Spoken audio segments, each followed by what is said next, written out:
Hey everybody, welcome back to my channel. You have Tasha Y. Miller here, and if you're new to this channel, go ahead and think about subscribing. I post videos on every Friday about writing tips, and today the tip is how to format dialogue.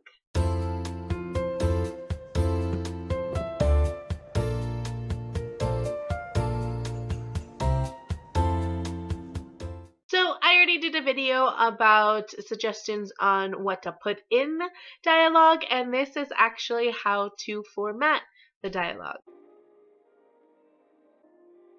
Number 1, you need a new paragraph for each speaker. So if you have a conversation going, every time a new person talks, you hit that enter button and move to the next paragraph. Number 2, the actions that are happening on the outside of the dialogue end with a period unless the actions are describing what the dialogue is doing. If this person is screaming, then says whatever they're going to say, you end it with a period. But if this person is screaming their dialogue, then you put a comma. Number 3, dialogue tags at the end are not uppercase, but after the dialogue, if you're showing action, those are uppercase. Number 4, if you are interrupting dialogue, it's done with a comma, and the next dialogue is a lowercase. Number 5, if your dialogue consists of a question, put the question mark inside of the quotation marks.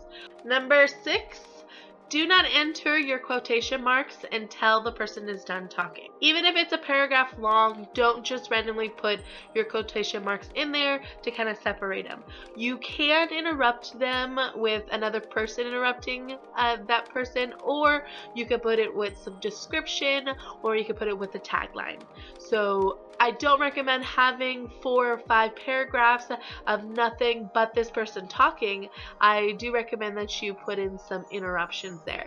But if you have 2 paragraphs, there's no interruptions, they're just talking, you do not end those quotation marks until the person is done talking. So if you are relaying what someone said or just repeating it and there's quotations inside of the dialogue, you use those with little single quotations. You would say, "Is this what you said? Blah, blah, blah, blah, blah," and those little quotation marks, and finish it. You would put your question mark on the outside of those little quotation marks. And number 8, if you have any thought dialogue, so communication that's going on inside of the head, it is italicized. So you don't put quotation marks, single quotation marks on what you're thinking or what your characters are thinking. You just italicize it, and you could put a tag after it and say, "he thought." But if you do it consistently enough, you don't have to, because the italicized will indicate, oh, there's thinking or there's a sound. Jake covered his mouth. "Can't be." He paled as if he'd seen a ghost. "Did you see that?" Sally screamed. "Ah! What the hell was that?" Sally screamed. "What the hell is that?" He leaned in close so he could whisper in her ear. "That was my dead wife." "I want to go home," she said, crying.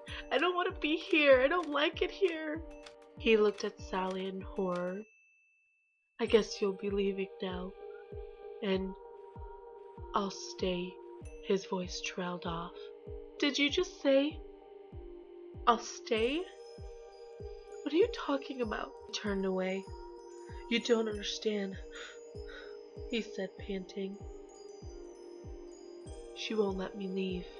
Alright everybody, that's all I have for you today. I really hope that this was helpful, and I hope you liked the little skit. I had fun making this video. So go ahead and leave me a comment down below, or thumbs up if you like the video. You can also tweet me at Tasha Y. Miller, or you can go to my Tumblr, Tasha Y. Miller, of course, and my website, www.tashaymiller.com. I'd love to hear your dialogue experience, things that you've messed up on, things that you've always known. Bye!